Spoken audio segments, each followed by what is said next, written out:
The Education Committee of the Nigeria-British Business Forum has appealed to the United Nations Secretary-General Antonio Gutteres to speak on the recurring abduction of school children in Nigeria. This appeal is to draw global attention to the continuous kidnappings in Nigeria, which has forced millions of children out of school. It also pleaded for the UN to launch a rescue plan to help Nigeria to stop the recurring abductions, a development that is clearly affecting the future of the country and its young people. Joining me via Zoom from the United Kingdom is the CEO, founder, IA Foundation, Ronke Adiagbo. Good morning. Thank you for joining us. And also joining us is UK-based security consultant, Femi Aratokunle. Good morning. Thank you for joining us as well. Thank you so much for having me around. Thanks for having me. All right. Let me begin with you, Ronke. You would recall that in 2014, when the Chibok girls were kidnapped, it drew global attention. And that brought about the Safe Schools initiative that was launched by the World Economic Forum in collaboration with the UN Special Envoy for Global Education, Gordon Brown at the time. Now, it was meant to reach about 500 schools, and about $10 million fund was pledged by Nigerian business leaders. Now, again, we are appealing to the UN to speak about this. What will this change that the Safe Schools initiative was unable to achieve? Thank you very much, Veronica. Basically, as you know, we are in a very difficult situation in Nigeria now. We are in a quagmire.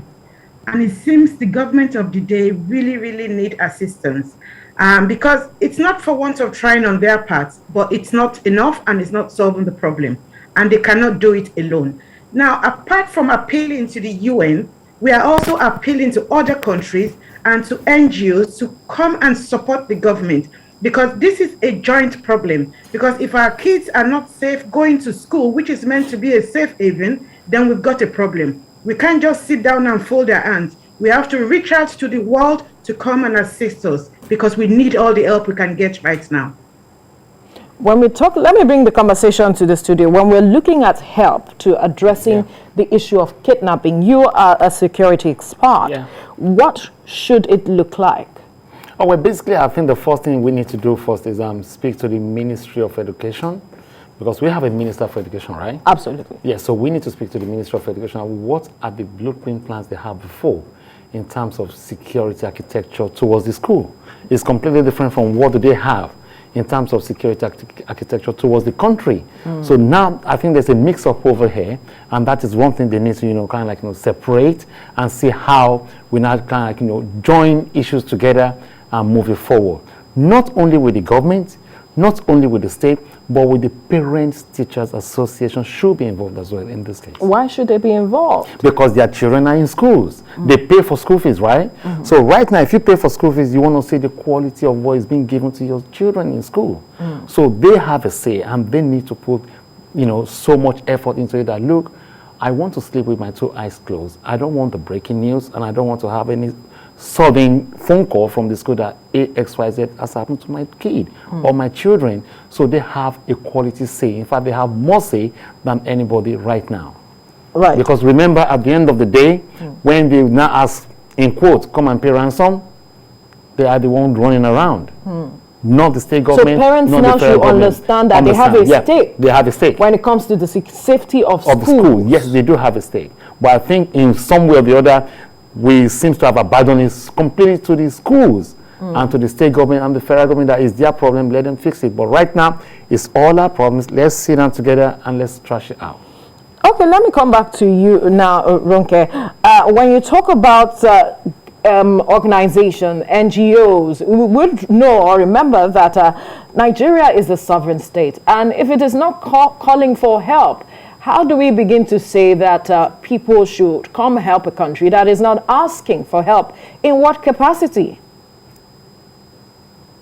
You're absolutely right. Nigeria is a sovereign state. And we do have our ego as a country, but this is not a time when we need to play to our ego. Because at this time, this is not business as usual. This is business unusual.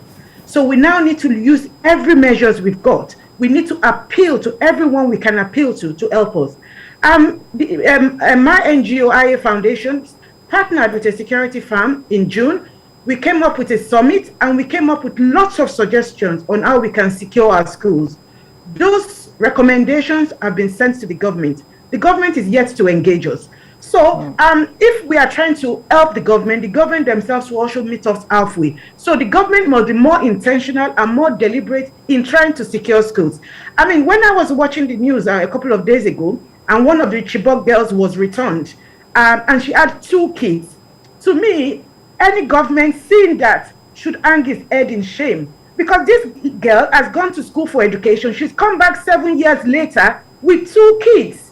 I mean, this is appalling. We need to be intentional. We need to be deliberate about it. We need to take this seriously. It needs to be in the front burner. And the government must come down from its high horse and actually appeal to everyone that's got the resources, the technology to help the government to actually tackle this problem. This is not acceptable.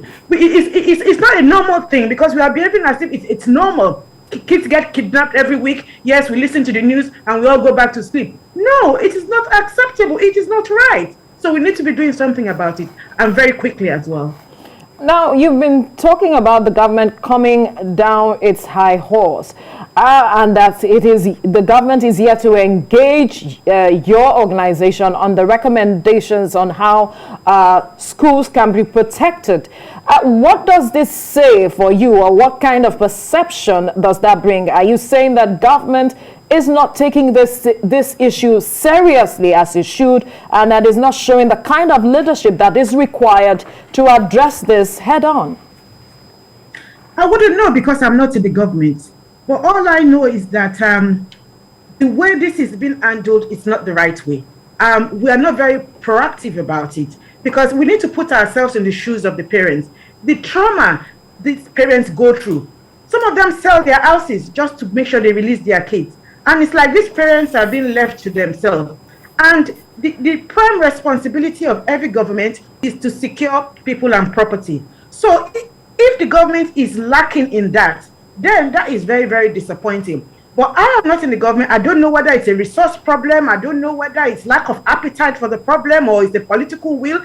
I wouldn't know. But it is not right, and it needs to be tackled. And if the government needs support, people like my organization like mine are ready to support. So the government needs to work collaboratively to make sure we can deal with this menace in our society, because we are toying with the future of the next generation. The next human resources is what we are toying with. We cannot afford to have Nigerian kids afraid from going to school, because if they don't get education, that is the poverty cycle that is being widening. We don't want that. We want a prosperous Nigerian. We want every young person in Nigeria to be educated and in the right enabling environment. So government needs to wake up to their responsibilities.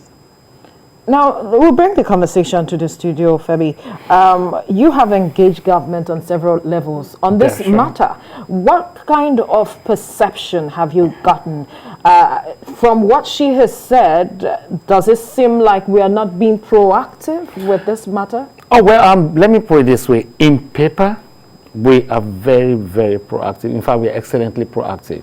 But when it comes to, implementing all these measures, all these blueprint documentation and stuff, this is exactly what is lacking behind.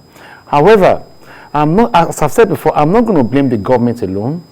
Let us not bring it back. But they have a major stake. They have a major stake. They have to lead, and then others follow. That's why they're there. Yes, right. But remember, they approved all these schools, and all these schools we're talking about seems to have a document being submitted to the Ministry of Education telling them we have all these tick boxes that we've met, so we're good to go. However, have they met it?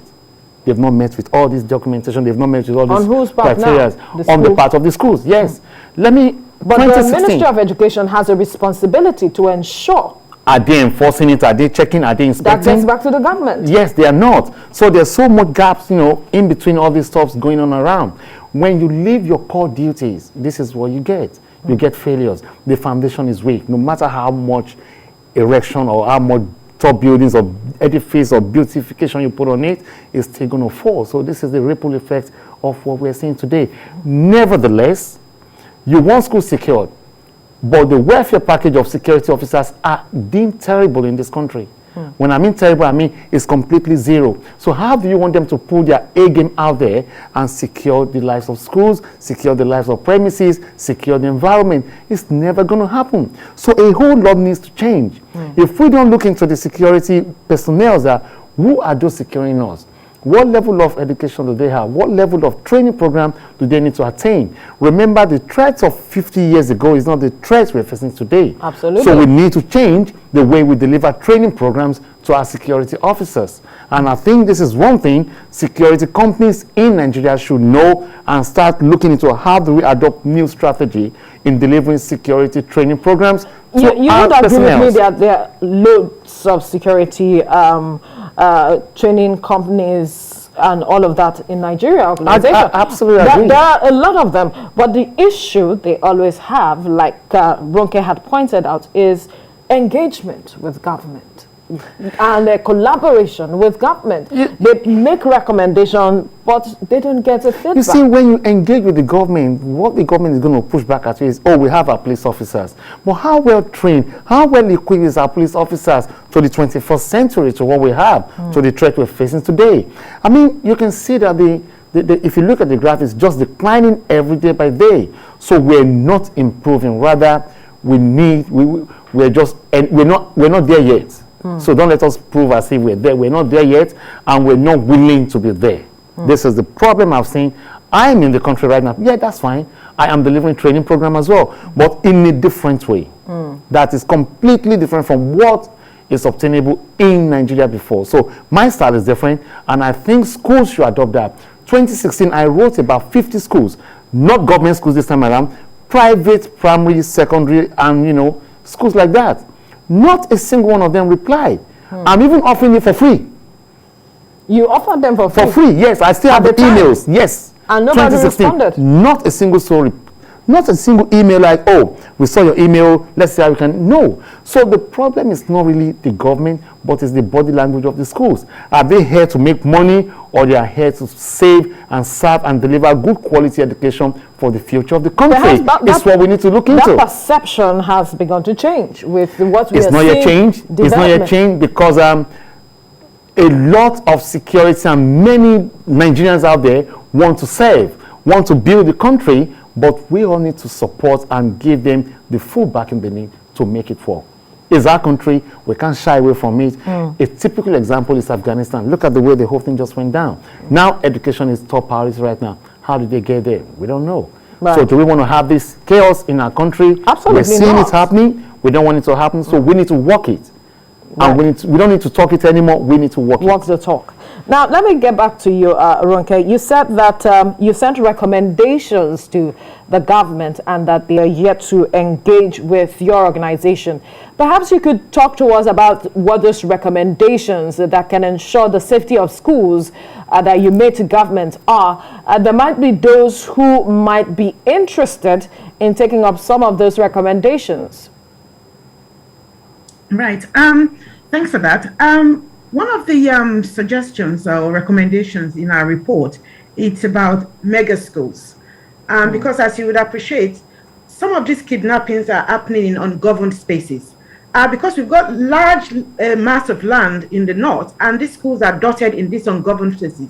So what we've recommended is that for the government to close down those schools in ungoverned spaces and bring them into the city center as a mega school. So you've got loads of children on the premises at a point in time. So even when the kidnappers come, even the kids can even overwhelm those kidnappers.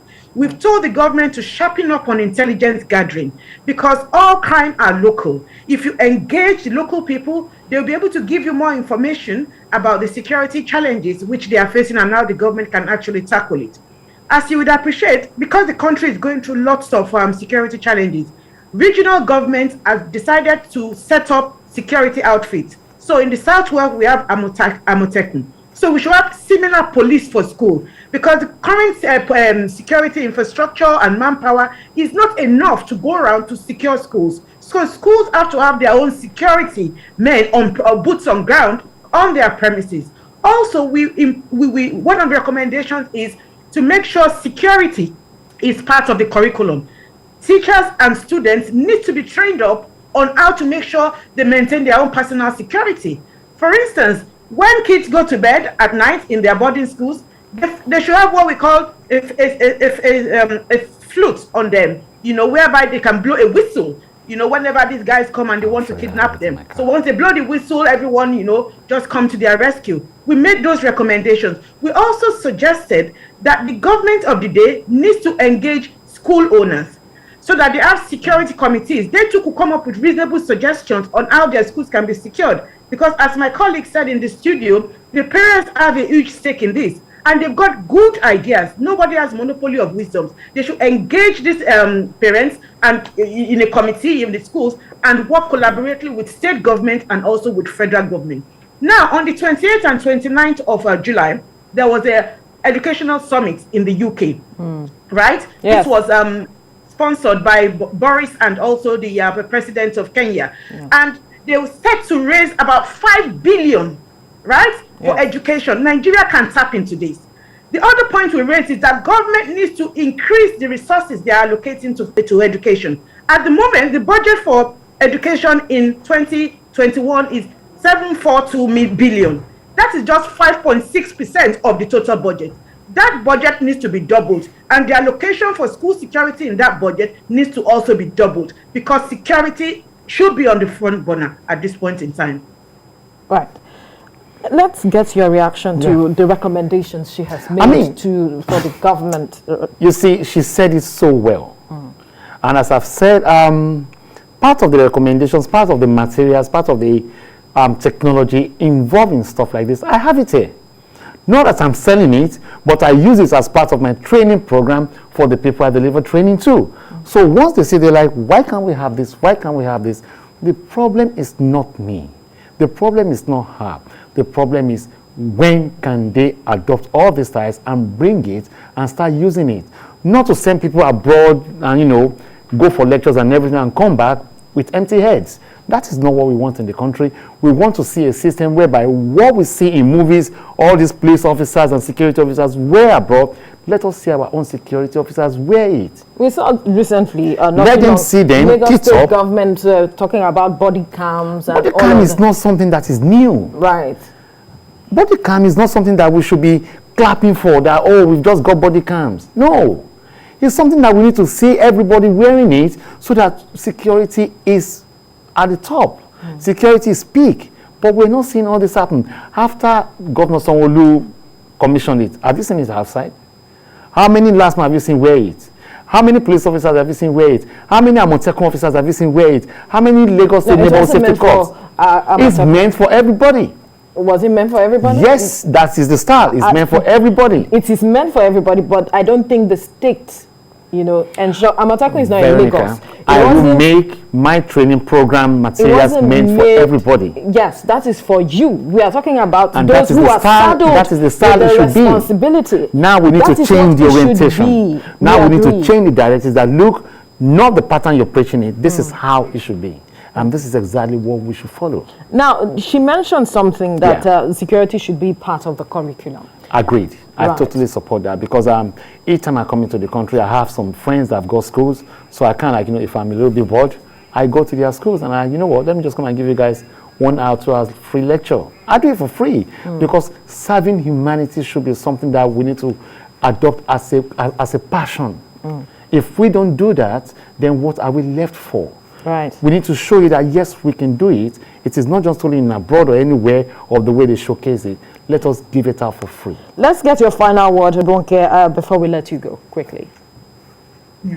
I'd just like to make a gentle appeal to the government to please engage every partner that is willing to engage with the government, to work with them collaboratively to secure these schools. These are our future. We don't want the children who are going to be our leaders of tomorrow to be traumatized already or to be scared. The government needs to pay attention to this. It needs to be on the front burner. The government needs to be intentional and deliberate. We need to change the curve. We need the government to actually prioritize this. It is so important. All right. We'll leave the conversation here now. Thank you so much, CEO and founder, IA Foundation, Ronke Adeagbo, and UK-based security consultant, Femi Aratukwale, for your time. Thank you so much for having me around. All right.